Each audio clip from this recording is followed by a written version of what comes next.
Thank you very much. Well, it's a great pleasure to be with you today to consider the future of logistics. And what I want to do is to create an informal conversation about the future. And I'm going to do that for the next 45 to 50 minutes, after which the floor is yours. Because what's important is not my views of the future, it's your view of the future. And I'm going to share with you some personal insights. I don't necessarily believe everything I'm going to say. My purpose is to provoke us to think freshly. I work with many of the boards and senior teams of the largest multinationals. It could be, and with their clients as well. It could be Google one day, Microsoft the next, Hewlett-Packard, ExxonMobil, BP, Shell, DHL, Fedex, whoever. And with every company, there is the same issue. And it is perhaps one of the greatest risks in any institution. And what is the risk? The risk is that we find ourselves surrounded by people who have been in the same industry for quite a while, and we begin to develop what I call institutional blindness. It's a possibility. Can you put your hands up if you have been inside this community for more than 3 years? More than 3 years. Okay. More than 5 years. More than 7 years. And more than 10 years. Okay. Now, most psychologists would say that when we change job, we move from one organization to another, it's often we get our sharpest understanding, our sharpest insight in the first 6 weeks. And then after that, we gradually become part of the system. Okay, so what I'm aiming to do as someone who is outside of your industry is to try to provoke some fresh thinking.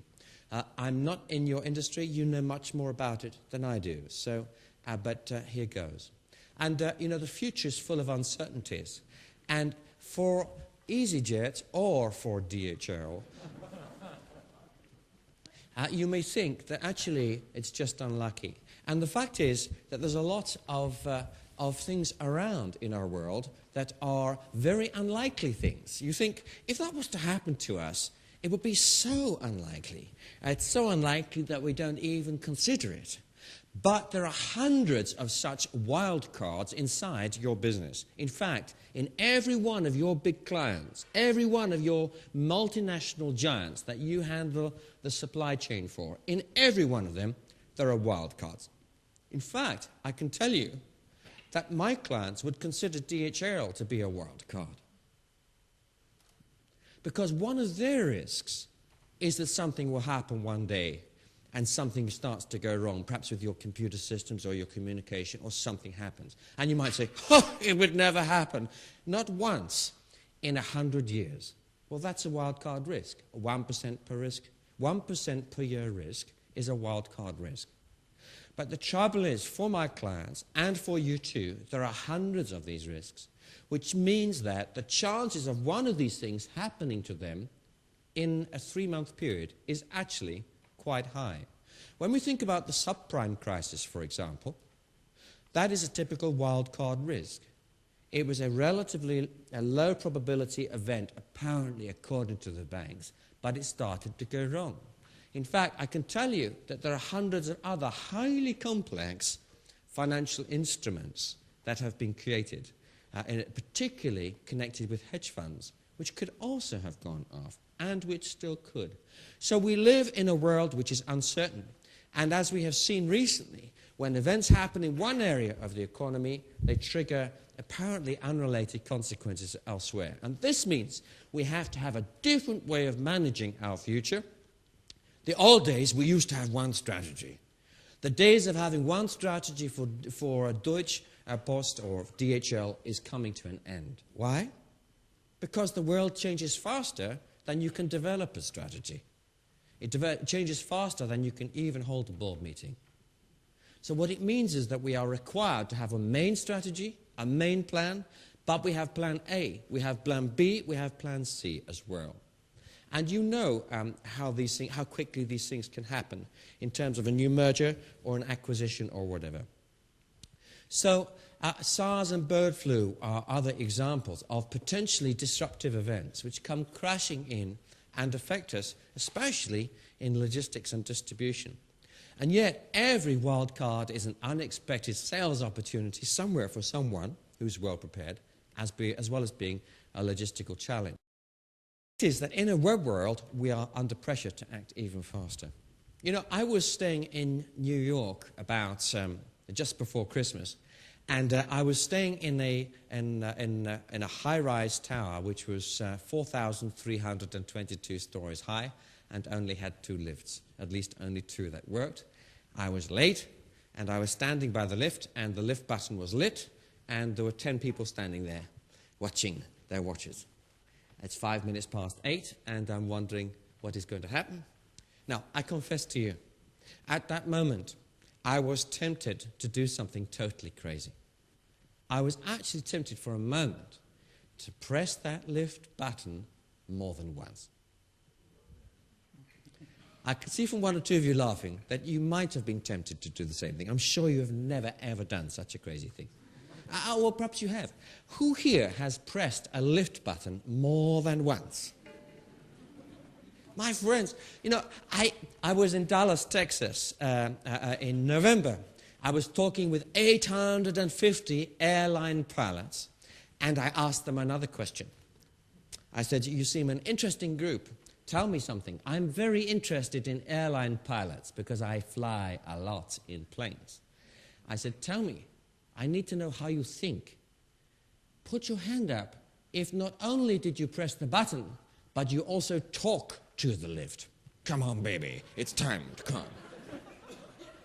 95%, this is honestly true, 95% of the airline pilots of America talk to the lifts when they want them to come. I asked another question. I started to get worried. I really started to worry at this point. Because, of course, my next question is, put your hands up if you talk to your plane. And you know what? They all do. And if we remember nothing else about the future than this, remember that when, you see, you are very rational people. You are logical. You are the intellectual giants in distribution, logistics, and supply chain management, in the post office, and communications, and banking, and financial services. You, study. Listen, what we have learned about each other is that when we are under pressure, we can behave totally irrationally.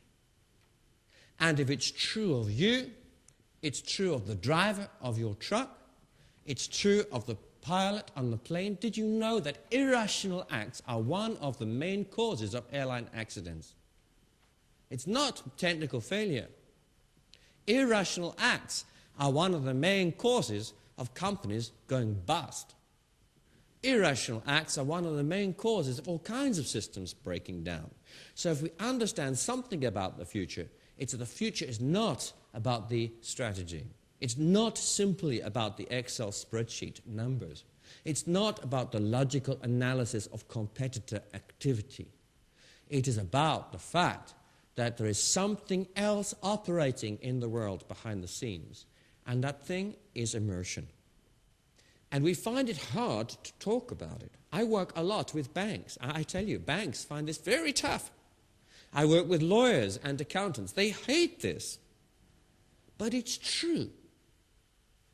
I work with technology companies like Nokia. Nokia knows that the future of their technology is not bytes and bits and geeks and chips. It's emotion. It's passion. It's connecting with what will be exciting for your 15-year-old son to earn.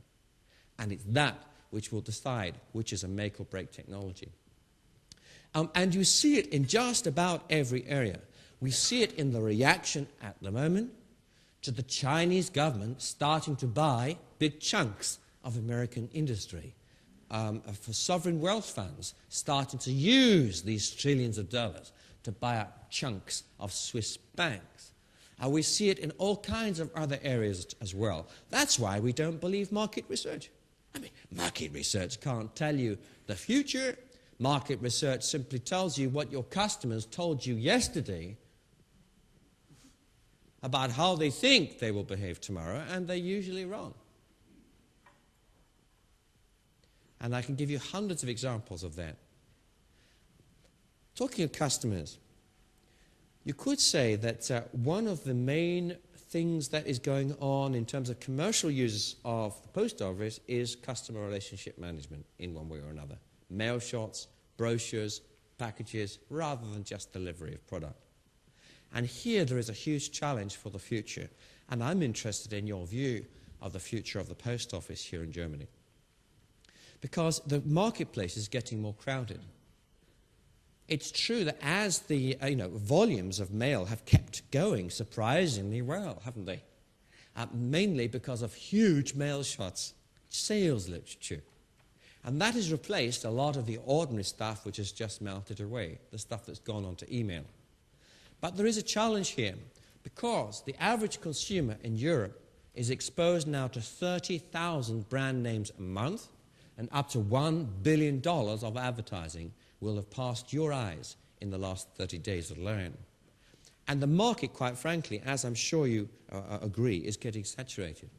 Put your hands up if you regularly throw away most of the advertising literature that comes in through your door. Put your hands up if that advertising literature actually makes you annoyed. Put your hands up if you are part of a distribution service which delivers it.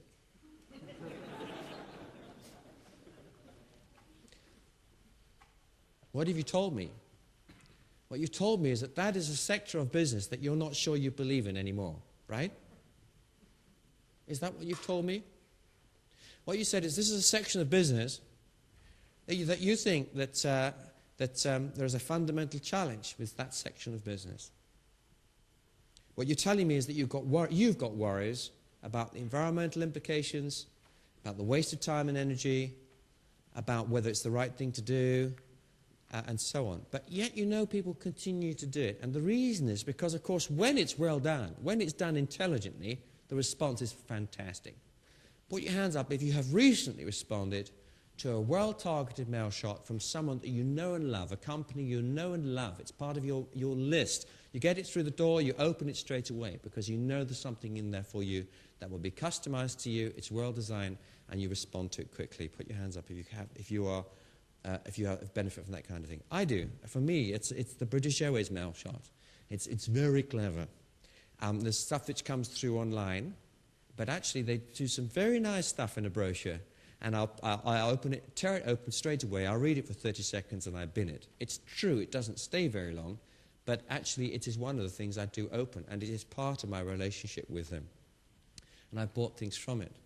But there's an awful lot of stuff that is wasted. And I think that, the direct mail industry, I talk a lot with direct marketers, and I've been saying this, that we need to get it right. Because if the industry doesn't improve what they do, then what will happen is I will throw away good stuff with the bad. I have actually thrown away a contract worth tens of thousands of dollars mixed up with junk mail. Has anybody else done something like that? You've thrown away something really important because, for heaven's sake, you come back from vacation, there's this much junk mail, you just threw away the lot and you threw away something important. Anybody else done that? Okay. It's a challenge. So what happens is, if the advertising industry improves, if they all improve, then we all start opening the mail more often. If they don't, if 90% of the mail shots are last century mail shots, then what happens is the effectiveness of the last 10%, the really good, the genius one, tremendous one, beautifully designed, customized for you personally, but you never even opened it because it was muddled up with the rest. So if I was in charge of a national post office, I would be wanting to bring together conferences with all the direct marketers in Germany right now. And I'd be saying, let's do it better. I'm sure you do these things already. Let's do it better. Let's improve it. Let's knock out the stuff which actually we are embarrassed to deliver. Really. And you should be embarrassed to produce. And let's get the standards right so that every piece of paper really matters. which will benefit everyone, and it will actually work for us as well as for you in the long run. It's not just for in terms of the marketing success. And what is the future anyway of paper in an online world? I happen to believe that paper has a great future. Can anybody tell me any reason why I believe that? I'm an author, okay? You're going to receive a book in a moment. It's signed by me. Okay, why do I believe in paper? Why do I believe that books are going to survive? What do you think? Not just books, but other printed forms. I believe they are a medium of the future. Why? That should be good news for you if you're in the business of delivering bits of paper. Why, as a futurist, do I believe in paper so much? Something in your hand that's concrete? Yes, that's true. I hope it means something more to you to have a physical book, which I have signed something in for you. Okay. In emotional connection, yes, that's true. Yes, some other reasons. You don't need a battery for your BlackBerry, that's absolutely right. Can we follow that on? I'm a physician, which is another clue. What about any medically related things that might be impacting on paper? Low electrosmog, yes, can we follow through? There's no electrosmog, yes, more than that actually. Yeah, there's no electromagnetic radiation, but other things are issues. I'll tell you something. When you're listening to me right now, you are listening at 112K. If you know bandwidth, you know that an ordinary phone line runs it up to 56K, and your broadband at home runs at 10 megabits per second or 20 or something. Your ears can hear only 112,000 characters of information each second. It's pathetic.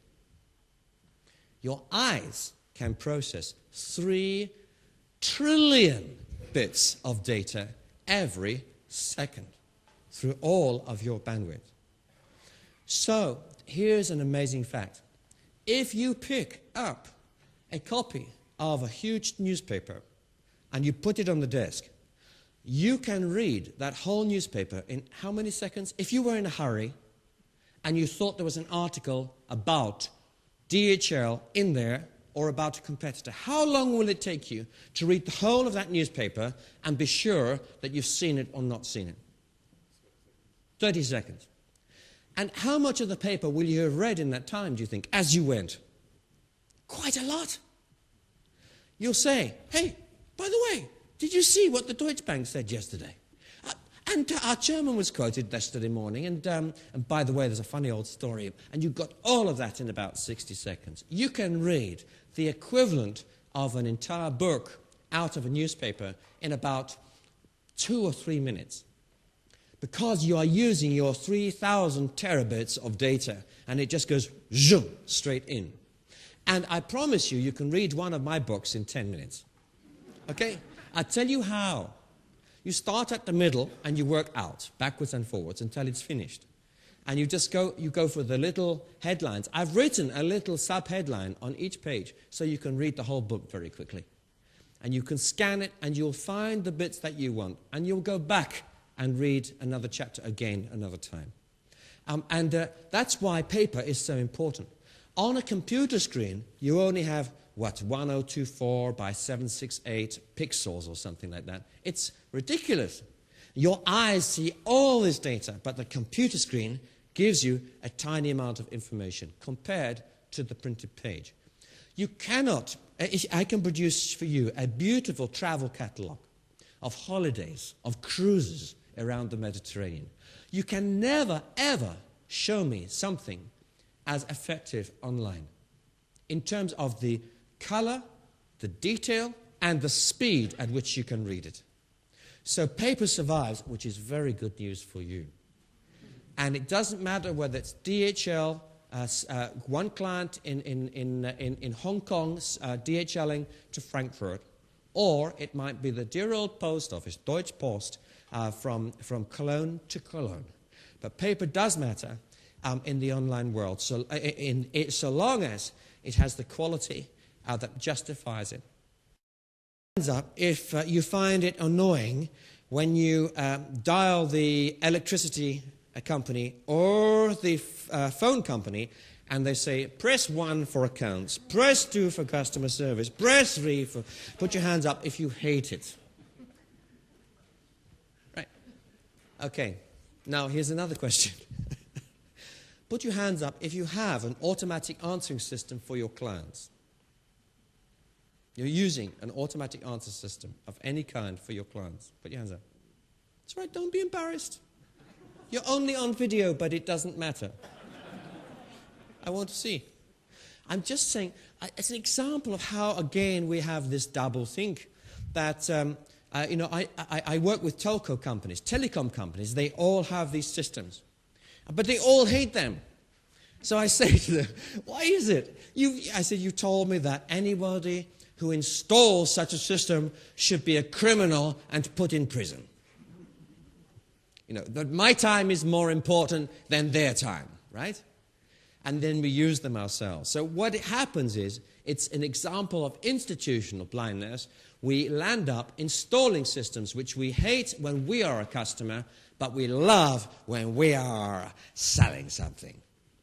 Another example of institutional blindness, for those of us who, like me, who are getting very old, is restaurant menus. Put your hands up. Actually, it probably only applies to about one person here, apart from me, looking around, because you're quite young.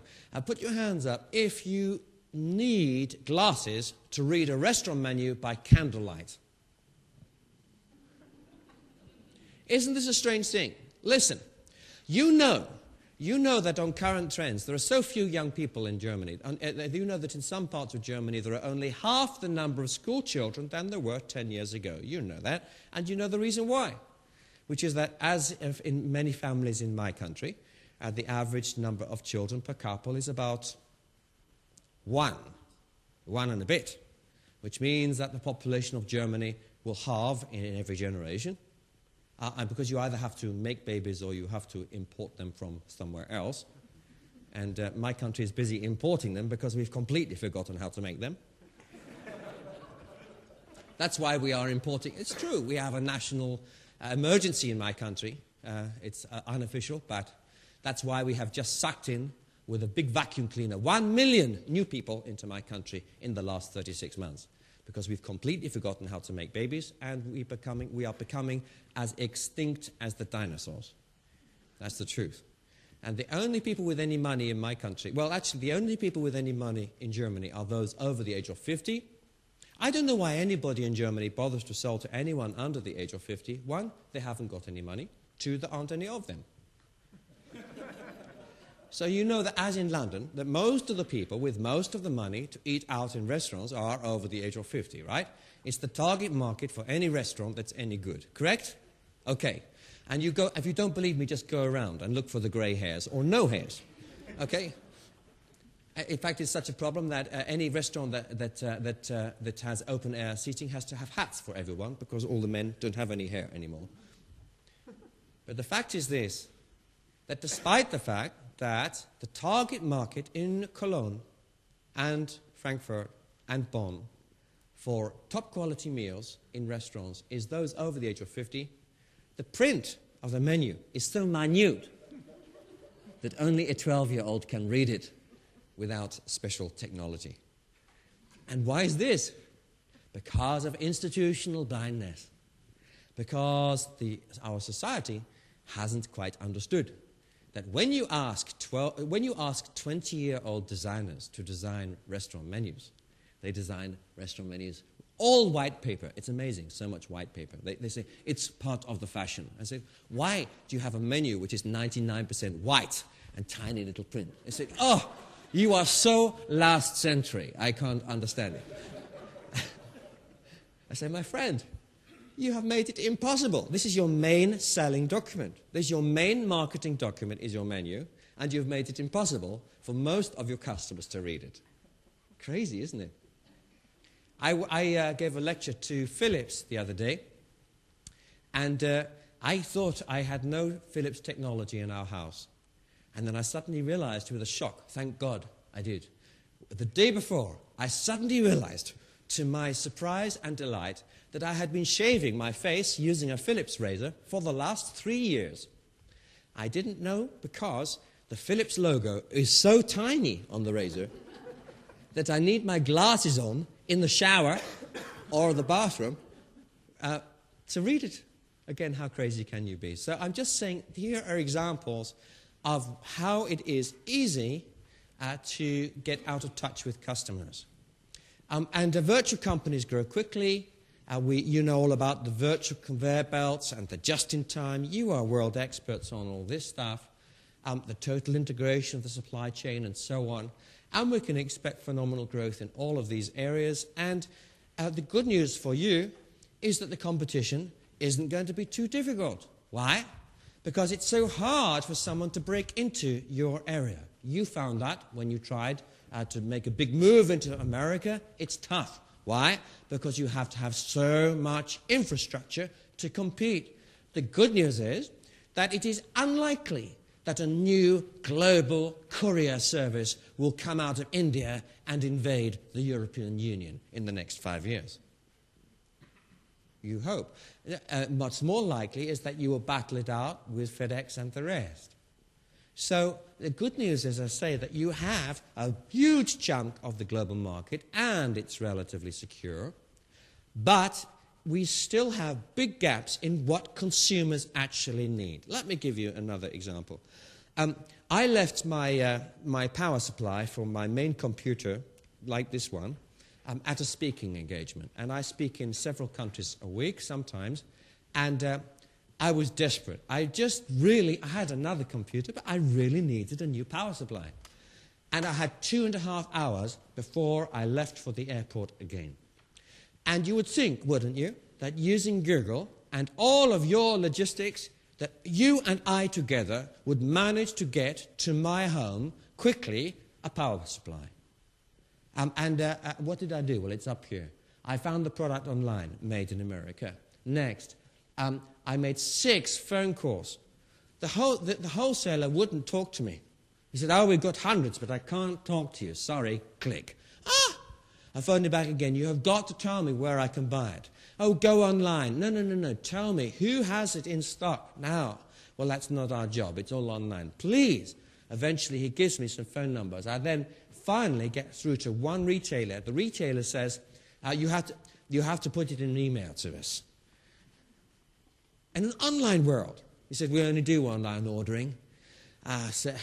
So backwards and forwards, there was 3 emails. Then he said he wouldn't accept a credit card transaction. And my PayPal account had no money in it. So then I had to load up my PayPal account.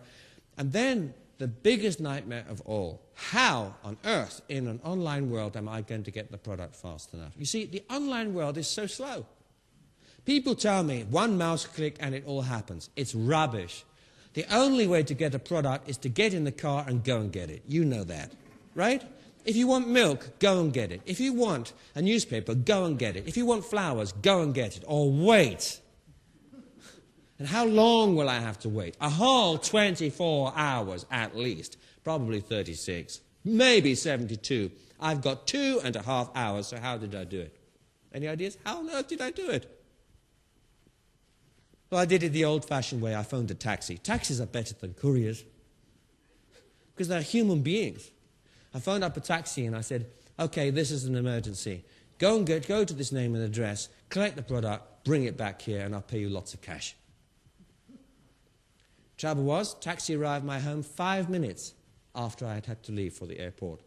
Taxi then chases me all the way down the motorway to the airport, but I'm off onto my flight. He gets stuck behind traffic, and the power supply is gone. So for me, that was a frustrating example of how the last century world of courier has not caught up at all with the online world of tomorrow. And you know that in online sales, you lose 30%. Every one of your clients loses 30% of their market share, 30% of sales in 30 seconds of waiting for a page to load. That's yesterday. You tell me tomorrow. In tomorrow's world, you will lose 30% of your sales with a 10-second wait. Wow. That's 10-second wait at any point for a page to load, for the credit card transaction to be confirmed, for someone to pick up the phone when you said, please speak to an operator, for the product to be delivered to your door in 72 hours. 10-second wait. We're in a 10-second world, and what we need is a 10-second courier service. That's a courier service which says this product will be back to you with a 3-hour promise. Can we do it? We have to do it. It's the future. You do it already. Every pharmaceutical company does it. Every chemist has a 3-hour promise. Why? You go in, you see your doctor at 9:30. You come out at 10:30. You need your medicines by 2 or you will die. Maybe I exaggerate, but you will get them by 2. If you're very unlucky, you will have to come back at 3 o'clock. But the medicines will be there. And they will come by courier through a special automated delivery system from the wholesaler to that chemist. It's a beautiful world. It works every single time. And if you go in at 6 o'clock in the evening, it'll be there 9 o'clock in the morning. Fantastic. And that's what I want. I want the high street pharma service in my doorstep for every product that I can possibly get. That for me is the gold standard now. It's 6 p.m. ordering for 10 a.m. delivery across the whole of the European Union. Can we do it? Can we do it? I don't mean can we do it now. Can it be done? Sure. Is there a market for it? You bet. You bet. This is a 10-second world. We cannot have a 10-second mouse click world and then have a delivery process which basically hasn't really changed for the last, 5 years? 10 years? And it should be anywhere in the same country. From here to the Bavarian Alps, no problem. 10 a.m. for 3 p.m. delivery, for sure, absolutely. By the way, the other group of people who do this superbly well are garages. Garages. Garages and chemists can get a part like that within hours, minutes sometimes, half an hour sometimes. And as I say, minicabs are much faster than anything else. It's the poor man's version of a courier service, and it works beautifully. And you know all about the online tracking systems and all these other things that should help us, but actually for me it's all to do with speed. And online sales need to deliver almost as fast as getting into the car. That's a problem for Tesco. In my country, they are the biggest online grocery delivery service. They're doing very well. But they have a major challenge, and I have this challenge for you. I don't know how to solve it, but how can we deal with the challenge of the last mile? I'm talking about Deutsche Post's challenge of getting it into the letterbox. I'm talking about DHL's challenge. I'm talking about Amazon's challenge. I'm talking about, it could be Tesco's challenge or Walmart's challenge. Okay, put your hands up if you think that at least 10 different companies have delivered stuff to your house in the last 3 months. Put your hands up. If at least 10 different companies have delivered stuff to your house in the last 3 months. Put your hands up. Okay, what about 5? 5 different companies. And I'm including things like the newspaper, milk. No? Not anymore. Okay. Well, that's just part of the reason. Why is it not anymore? Because it's inconvenient for you? No, because the last mile, nobody could sort out the last mile. The funny thing is we've gone backwards. I remember the days, perhaps some of you are old enough to remember the days when a milkman came to my house and actually offered to bring bread and potatoes. That used to happen here? In fact, if you were very kind, he might even bring you an egg or two. Because he had a few things on his van, and whatever he thought he could get rid of, he'd have on his van. And it would be all kinds of stuff would come with him. So he was a very good last-mile delivery system, but it's all gone. Could we do it? Could we integrate all this stuff? Could we find, by the way, this is an issue of global importance in terms of global warming. It is immoral to have 10 delivery vans coming to my house on the same day. Maybe I'm exaggerating. It's immoral to have 3. And actually, you know, it's plain stupid for another reason. I'm not at home. I work, or I have a life, which means, actually it happened yesterday, Sheila and I, because we knew we were travelling, Sheila and I had a day off. But you know what? We wasted half the day hanging around at home, waiting for a courier service, who shall remain nameless, to turn up. They promised to turn up, to pick up a parcel for the US at 9:30 in the morning. Do you know what time they came? 2:30 in the afternoon. On the same day, we were waiting for other people to come and for this and that and the other delivery. And Oh my goodness. What if we could sort it out? So the whole of our world comes packaged out at 2 o'clock that day, and we know it, and we booked it ahead. Could it be done? Could we fix the last mile? Could you imagine that actually local government authorities or even national governments putting pressure on distribution networks to sort out that last mile? You should have the monopoly on the last mile. Do you? No? So it's becoming more difficult. But I think it's really important. I happen to think there's a huge market opportunity here if someone could crack it open. You might say, Patrick, it can't happen yet, because as you have seen, there's not enough people in this room who are regularly having lots of different things delivered. But that's yesterday. What about tomorrow? So, and then you've got the other challenge, of course, which is the, I can't pronounce this word, Garangenvertrag. Actually, you know what? I went through the presentation with the translators because they were really worried. They wanted the presentation sent in advance. I said, don't worry, there's only pictures. And then one word we've really struggled with all morning is how to translate this word into English. Actually, it's not the other way around. I can't find the word, but the idea of having a special place which is nominated the next door neighbour or the garden shed or the rabbit hutch or the chicken box, wherever it is, that someone can leave things when you're out. Very important. Absolutely vital.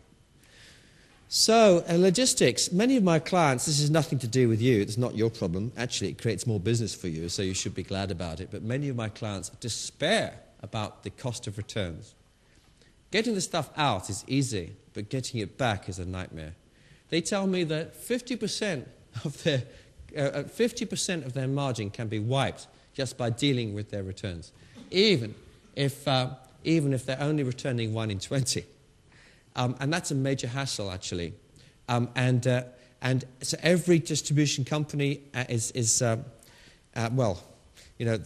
everybody wants it to be one-way flow. And one of the big challenges is, human beings, of course, it's either that they order the wrong size or the wrong color or the wrong stock or whatever, or it's something else. And it might be someone like, actually, I don't know where my friend's gone. It might be someone like this chap, yes, who's just overwhelmed, and he just sent the wrong box. It's easy to do. But that, of course, is one of the big reasons for using technologies like RFID, and I'm hearing lots of mixed stories about it. You know, for years I've been saying that RFID technology is without doubt the biggest revolution in supply chain management that we've seen in the last decade, without a doubt. And it seemed to me a no-brainer that Walmart would force it on, and Pentagon would force it, and so on.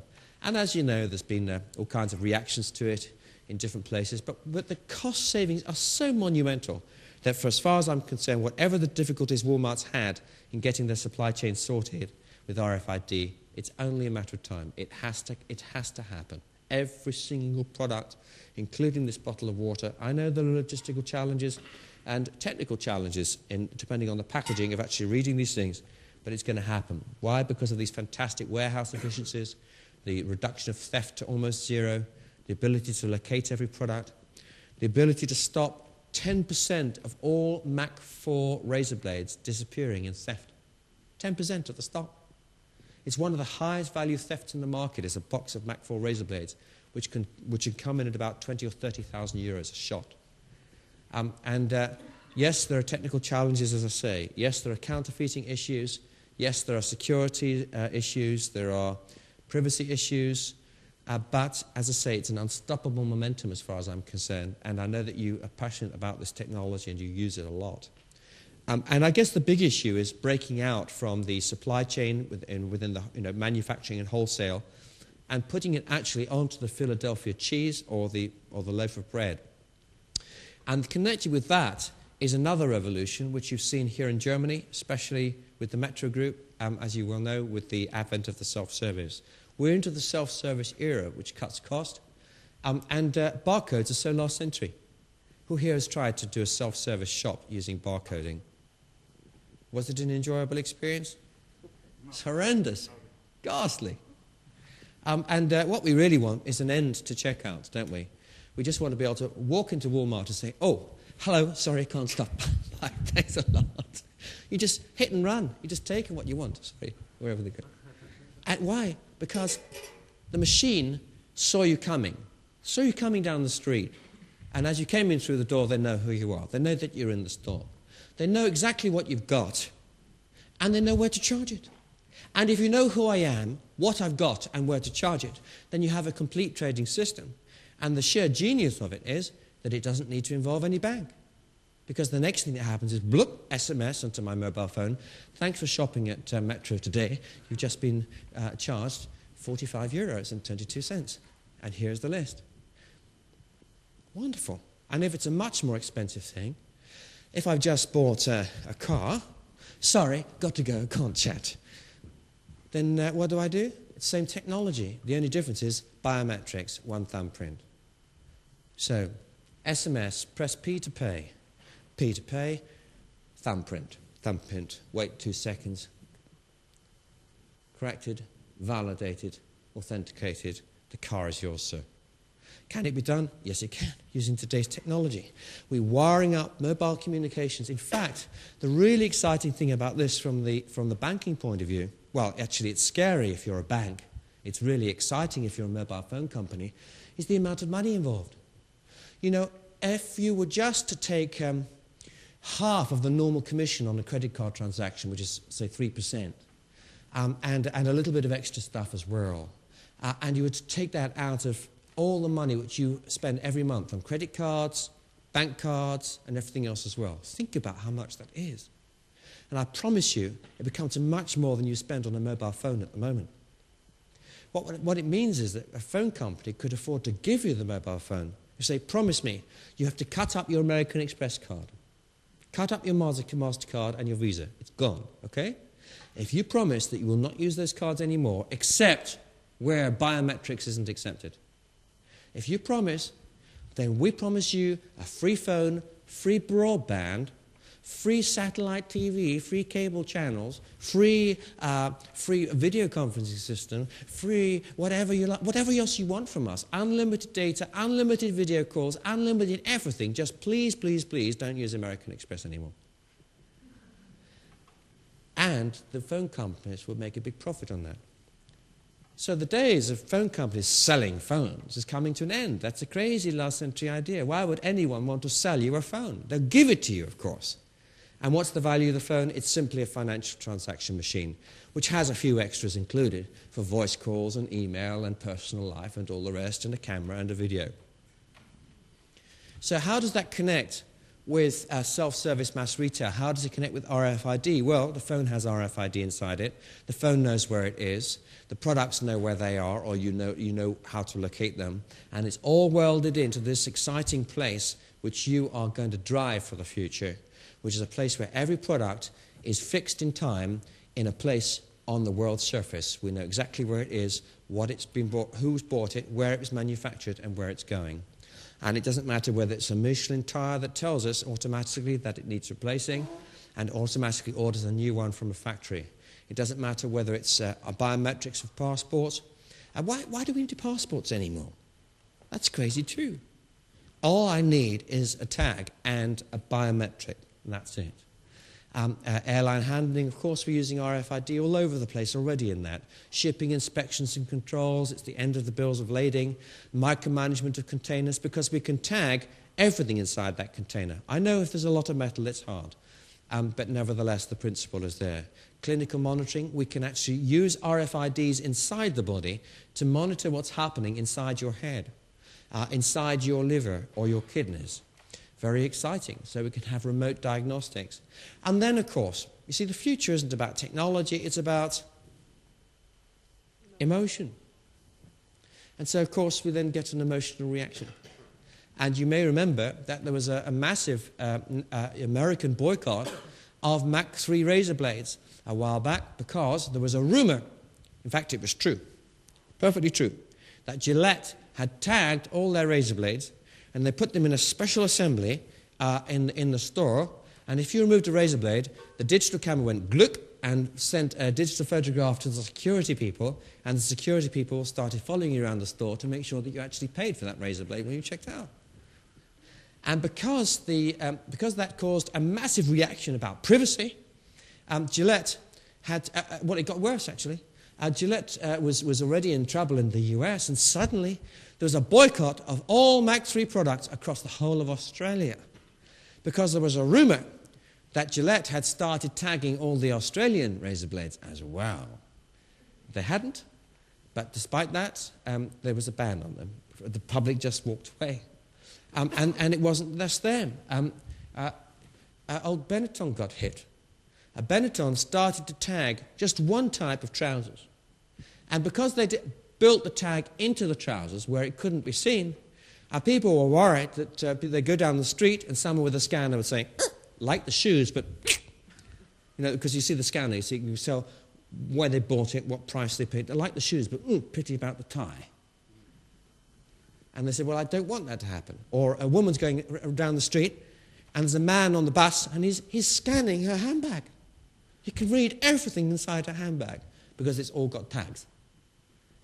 And so as people started to worry about privacy and leakage of information, and then people like Walmart started to really worry about whether they'd ever be able to tag things that actually go out into the retail market. It's been a difficult area, and what's happened is clothing manufacturers and retailers like Marks and Spencer's in the UK have found a middle way. You put the tag on the price label gets torn off and thrown. But you see, other manufacturers don't want it to be thrown. And manufacturers of a plasma TV set, they want the tag inside the TV. They want it so you can't remove it. They want it as part of the guarantee machine for the product. So it's a controversial area, but RFID is here to stay, and it will be a part of our lives. And we will have 100 billion of these grains of sand in our environment every single year. Every one of them will last up to 100 years in the environment. Every one of these grains of sand can receive data and send it. Every one of them doesn't need a battery because it sucks power out of the air. It's astonishing, this technology, and it will come. Sustainability at the moment, which is global warming.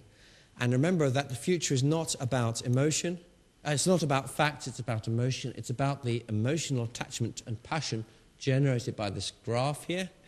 And whatever your views about it may be, the fact is that this graph will drive decisions in every business and every household for the next 35 years. This graph represents the greatest new business opportunity that this world has seen for the last 30 years. Inside this graph, there is $40 trillion of new business activity. Every task that is taken by society to deal with the problem of global warming will be taken by a business, almost all of them. Suppose the government in my country decides to build a huge dam across a tidal barrier, and so the tide coming in drives. Who's going to build it? A business. Suppose the government of Germany adds further price differentials to encourage people to put solar cells on their roofs. Who's going to provide them? A business. So business will be at the heart of the response to global warming, and a lot of it is connected with distribution and logistics. Why? Because that uses a lot of energy. Let's just come back to one of the areas where I've noticed it. Just look at the petrochemical industry. You ship a lot of product around, I guess, in this industry. Maybe not. Perhaps you should.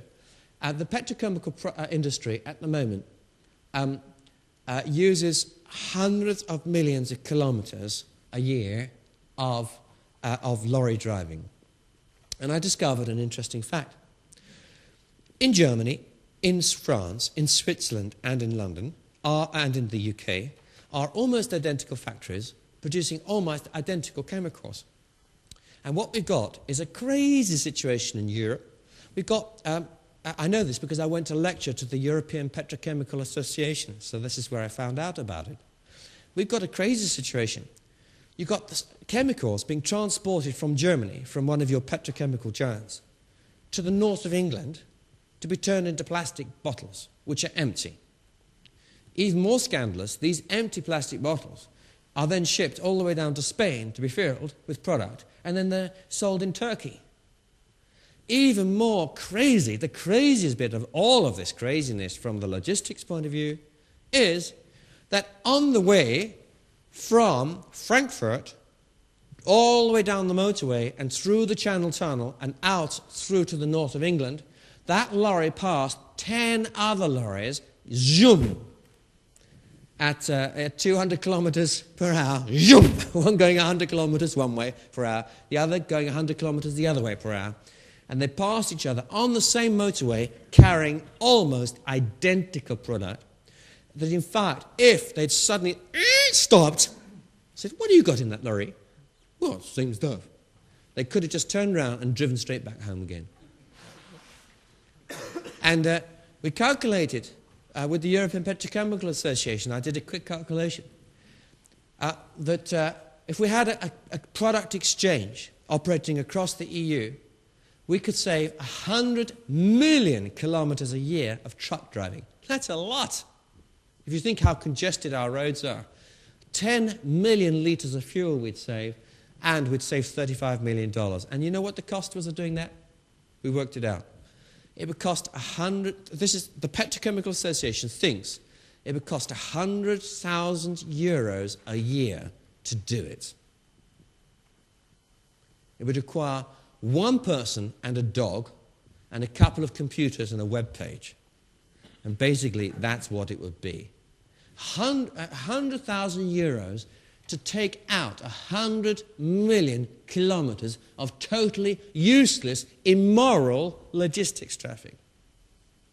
And there are examples of those kinds of efficiencies which could happen all over the place within the European Union right now. There are things to do with aviation, and there are big ethical questions that you're going to have to face, and you're already getting involved in them.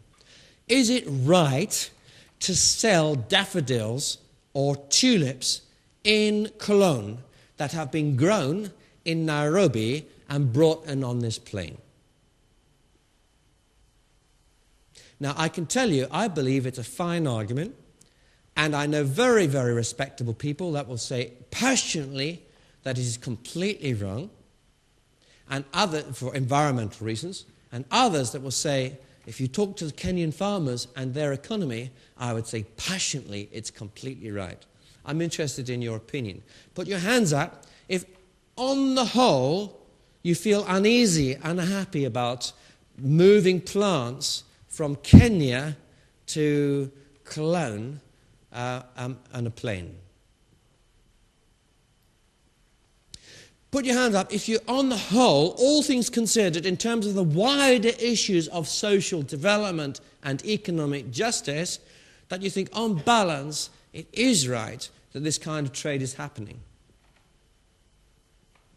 My friends, you're showing that even within a logistics company, there is profound questions about the ethics of logistics in some industries. Actually, let me tell you that I am, funnily enough, maybe surprise you, on the side of the Kenyan farmer. I wonder how many tulips you think you could get on a plane. What do you think? 1,000? 50,000? I think you could get 1 million. They're pretty light. I don't know. I suspect you could get a lot if there's nothing else on that plane. If you did get 1 million tulips on one jet, then the amount of actual carbon cost per tulip is tiny. And what you'd say is, this is one of the highest value and most perishable products in the world. You know, one tulip is nearly €1. You know, you get a bunch of 10 for 10 euros. But at the peak, you know, just before Christmas or something like that. So it's a very high value product. So we could be carrying €1 million of product on this plane. Well, actually, that's not bad for a plane load. It might be quite an efficient way to transfer wealth from Cologne to Kenya, from people who earn 30,000, 40,000, 50,000 euros a year to people who only earn €2 a day. It's a difficult issue, and we can argue many ways around, but I'm interested in the debate on it. In coming to that, you know that one of the fascinating things about the world is how efficient shipping still is. And I'm interested in how many ships you have. Big ships. I know you've got ones going up and down a few of the rivers, including the canals in Amsterdam. But I don't know whether you've got any container ships. Do you have container ships? It's interesting. You know, you know, of course, that I can ship a container, including the cost of putting the goods into the container, onto the ship, all the way from London to Dubai, unstocking, stripping that ship empty, reshuffling all the things, putting them on another ship in Dubai, and taking them all the way down to Shanghai, taking it off the ship, putting it onto the port, and lifting it onto a lorry. I can do all of that process for less than the cost of driving it from London to Southampton, which, in case you didn't know, is about 150 kilometres. Amazing. Put your hands up if you knew that. Part of the reason is because there are so many empty containers going back to China because no one's got anything to sell them, okay, except bits of dirty plastic. And in fact, China is sucking up 30% of all the plastic waste of Britain just because there's nothing else to put in the containers except rubbish. So that's one of the reasons. But actually, if we do it the other way, if we were to take the, if we were to come back from China, I'm relocated back home, and I fill the container with all my possessions in Shanghai, and I deliver it to the dock for the cost of putting on the boat, shuffling it in Dubai, all the way to Southampton, off the boat. I can only drive it 400 or 500 kilometres before it's already the same as coming from Shanghai to London. So what it means is that shipping is basically free. It's almost zero cost compared to just about any other form of transport. And it's the reason why we will continue to see very vigorous economic growth anywhere where you can get a container in by ship. It's the reason why containers are boom industry. It's the reason why the coastline of Britain is becoming dominated by more and more little docks. Why? Because it's the new postal service. It's free. A little container off there, go 10 miles down the road, into the dock again. Another 2 containers off there, take 2 on. 10 miles down the road, another little container port, another 2 off there, and so on, all the way down. Anything but avoiding road and rail, because road and rail is so incredibly expensive, and don't even think about the planes. Now you could say, yes, but Patrick, what about speed? And that's true. Speed is a big issue with this. It requires a huge amount of planning. But nevertheless, it eliminates a lot of cost and it blows out of the water a lot of oil consumption. So we're going to see a lot of discussion about this, about energy saving in logistics. And that's why you're going to hear so much more about shipping. And one of the key challenges will be the companies who are starting to say we will offset all our logistics costs. And already it's happening. Travel companies are doing it. I just travelled on Eurostar. Eurostar have just said every journey you do is carbon neutral. Every molecule of carbon released as a result of your Eurostar journey has been offset. We have made a tangible, real, physical saving of carbon release somewhere else in the system for every journey that's done on a Eurostar. You've got airlines starting to do it. KLM and Air France have just announced that they are offsetting all growth in their airline industry. They're growing 5% a year. Every extra flight they do, over and above the old flying, will be fully offset, which means that over half of all the airline travel will be offset within the next 8, 9, 10 or 11 years, something like that, probably. You've got other airlines that are already fully offsetting. It will not be long, I think, and you may be doing this already, perhaps I'm already out of date, but not be long, I think, before you'll find courier companies boasting, logistics companies boasting that every bit of energy used in the supply chain is offset, that we are completely energy neutral. And just to explain what I mean by offset, it means that as DHL works out that your lorries across Germany this year will use 1 million tons of carbon. Therefore, what you do is you invest in a project. Let's say it could be to dam up a small river in New Zealand to take 100,000 homes completely out of the carbon chain. So they'll be running on water power instead of the rest of the electricity. And they'll stop heating their homes with gas or oil and so on. And you've worked out that if you invest in that dam, as a result of your let's say, $2 million of investment, that tips it over the edge, the town can finance the rest. It becomes commercially viable then, because it was a loss-making thing. But those $2-3 million subsidy makes it happen, and then you can claim every watt of energy that comes out of that dam for the next 25 years as part of your offset. And so you'd go around next year and say, okay, what's the project next year? And so on, and you start building up carbon credits. That's what an offset is. And you'll see a lot more of it. So, in summary, and with this I finish, and it's over to you now, customers will expect more at a speed which is almost impossible to imagine right now, and we will deliver it to them.